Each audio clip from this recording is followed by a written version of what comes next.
Livro de Isaías, capítulo 20. No ano em que Sargom, rei da Síria, enviou seu comandante em chefe para conquistar a cidade de Asdod, na Filistia, o Senhor disse a Isaías, filho de Amós: Tire o pano de saco que você está vestindo e as sandálias que está calçando. Isaías obedeceu e passou a andar nu e descalço. Então o Senhor disse: Meu servo Isaías andou nu e descalço durante 3 anos como sinal e advertência das dificuldades terríveis que trarei sobre o Egito e a Etiópia. O rei da Síria levará como prisioneiros os egípcios e os etíopes, tanto jovens como velhos. Ele os fará andar nu e descalços, como as nádegas descobertas para a vergonha do Egito. Então os filisteus entrarão em pânico, pois contavam com o poder da Etiópia e se gabavam dos seus aliados no Egito. Dirão: se isso acontecer com aqueles que eram nossa esperança de socorro, o que será de nós? Confiávamos que eles nos protegeriam do rei da Síria. Jeremias, capítulos 9 e 10. Quem dera minha cabeça fosse uma represa e meus olhos uma fonte de lágrimas. Choraria dia e noite por meu povo que foi massacrado.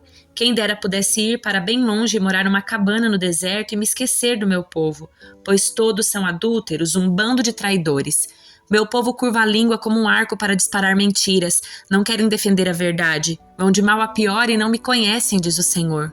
Cuidado com seu amigo. Não confie nem mesmo em seu irmão, pois irmão engana irmão e amigo calunia amigo. Todos trapaceiam e mentem, ninguém diz a verdade. Com língua experiente contam mentiras, cansam-se de tanto pecar. Amontoam falsidade sobre falsidade e se recusam a me conhecer, diz o Senhor. Portanto, assim diz o Senhor dos Exércitos: Vejam, eu os purificarei e os provarei como se faz com o metal. Que mais posso fazer com o meu povo? Pois sua língua dispara mentiras como flechas envenenadas. Falam palavras amigáveis a seus vizinhos, enquanto no coração tramam matá-los. Acaso não devo castigá-los por isso, diz o Senhor? Não devo me vingar de uma nação como esta? Chorarei pelos montes e lamentarei pelas pastagens no deserto, pois estão desolados e sem vida. Não se ouve mais o mugido do gado, e as aves e os animais selvagens fugiram. Farei de Jerusalém um monte de ruínas, será morada de chacais. As cidades de Judá serão abandonadas e ninguém mais viverá nelas, diz o Senhor. Quem é sábio bastante para entender estas coisas? Quem foi instruído pelo Senhor para explicá-las? Porque a terra foi arruinada de tal modo que ninguém tem coragem de passar por ela. O Senhor responde: Isso aconteceu porque meu povo abandonou a minha lei, não quiseram obedecer às minhas instruções. Em vez disso, seguiram os desejos teimosos do seu coração e adoraram imagens de Baal como seus antepassados lhes ensinaram. Agora, assim diz o Senhor dos Exércitos, o Deus de Israel: Ouçam, eu os alimentarei com amargura e lhes darei veneno para beber. Eu os espalhei por todo o mundo, até lugares em que nem seus antepassados ouviram falar.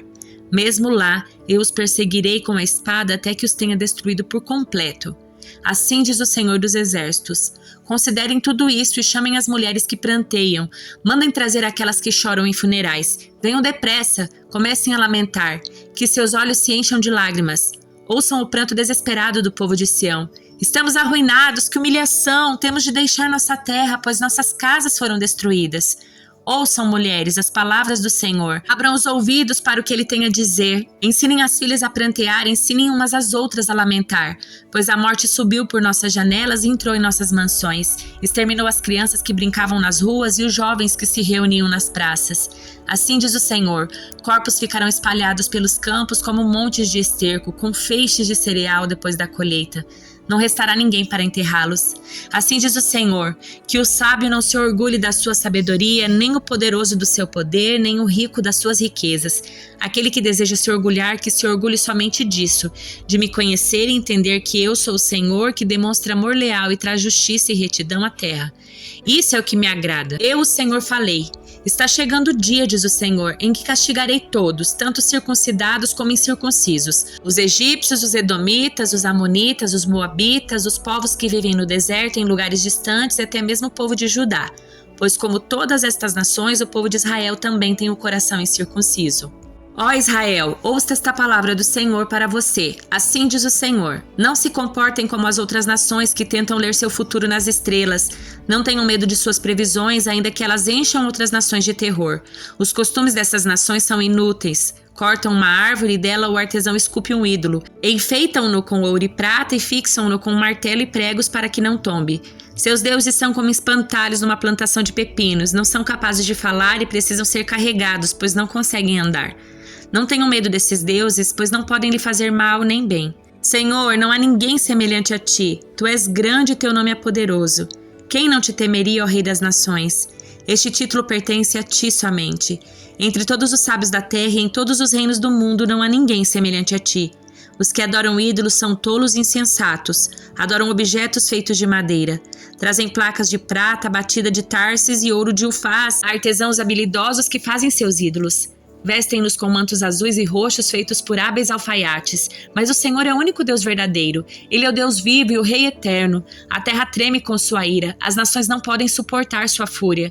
Digo isto àqueles que adoram outros deuses. Esses deuses que não fizeram os céus nem a terra desaparecerão da terra e debaixo dos céus. O Senhor, porém, fez a terra com seu poder e a estabeleceu com sua sabedoria. Com seu entendimento estendeu os céus.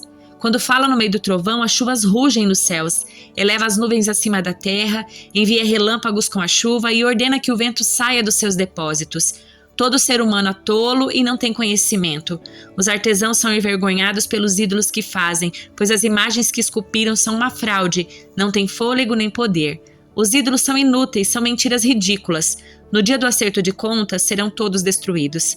Mas o Deus de Israel não é como esses ídolos. Ele é o Criador de todas as coisas, incluindo Israel, a nação que lhe pertence. Seu nome é Senhor dos Exércitos. Reúnam seus pertences e preparem-se para partir. O cerco está para começar, pois assim diz o Senhor. Lançarei fora repentinamente todos vocês que vivem nesta terra. Derramarei sobre vocês grandes aflições. Finalmente sentirão minha ira. Minha ferida é grave e minha dor é grande. Minha doença não tem cura, mas devo suportá-la. Destruíram minha casa e não resta ninguém que me ajude a reconstruí-la. Levaram meus filhos, nunca mais os verei. Os pastores do meu povo perderam a razão, não buscam mais o Senhor.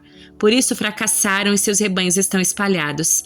Ouçam o ruído assustador dos grandes exércitos que avançam do norte. As cidades de Judá serão destruídas e se tornarão moradas de chacais.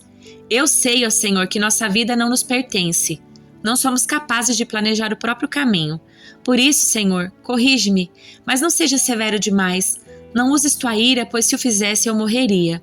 Derrama tua fúria sobre as nações que não te conhecem, sobre os povos que não invocam teu nome, pois devoram teu povo Israel. Sim, o devoraram e o consumiram, transformando a terra num lugar desolado. Primeira carta de Pedro, capítulo 3.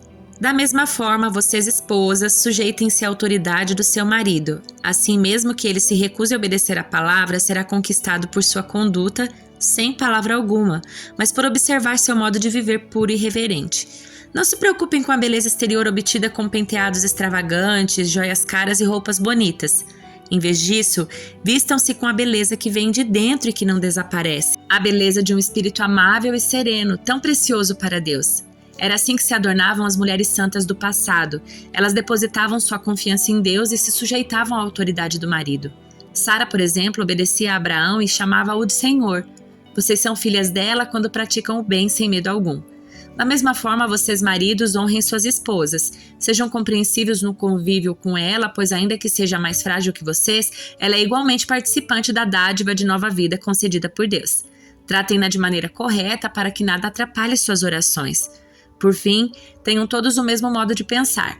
Sejam cheios de compaixão uns pelos outros, amem uns aos outros como irmãos, mostrem misericórdia e humildade, não retribuam mal por mal, nem insulto como insulto. Ao contrário, retribuam com uma bênção. Foi para isso que vocês foram chamados, e a bênção lhes será concedida. Pois se quiser desfrutar a vida e ver muitos dias felizes, refreie a língua de falar maldades e os lábios de dizerem mentiras. Afaste-se do mal e faça o bem. Busque a paz e esforce-se para mantê-la. Os olhos do Senhor estão sobre os justos e seus ouvidos abertos para suas orações. O Senhor, porém, volta o rosto contra os que praticam o mal. Quem é que desejará lhes fazer mal se vocês se dedicarem a fazer o bem? Mas ainda que sofram por fazer o que é certo, vocês serão abençoados. Portanto, não se preocupem e não tenham medo de ameaças. Em vez disso, consagrem a Cristo como o Senhor da sua vida. E se alguém lhes perguntar a respeito da sua esperança, estejam sempre preparados para explicá-la. Façam-no, porém, de modo amável e respeitoso. Mantenham sempre a consciência limpa. Então, se as pessoas falarem mal de vocês, ficarão envergonhadas ao ver como vocês vivem corretamente em Cristo. Lembrem-se de que é melhor sofrer por fazer o bem, se for da vontade de Deus, do que fazer o mal. Pois Cristo também sofreu por nossos pecados de uma vez por todas. Embora nunca tenha pecado, morreu pelos pecadores a fim de conduzi-los a Deus. Sofreu morte física, mas foi ressuscitado pelo Espírito, por meio do qual pregou aos espíritos em prisão, aqueles que, há muito tempo atrás, desobedeceram a Deus quando ele esperou pacientemente enquanto Noé construía sua embarcação. Apenas 8 pessoas foram salvas por meio da água do dilúvio. Aquela água simboliza o batismo que agora os salva, não pela remoção da sujeira do corpo, mas porque no batismo vocês declaram ter boa consciência diante de Deus. Ela é eficaz por meio da ressurreição de Jesus Cristo. Agora, Cristo foi para o céu e está sentado no lugar de honra à direita de Deus, e todos os anjos, autoridades e poderes se sujeitam a ele.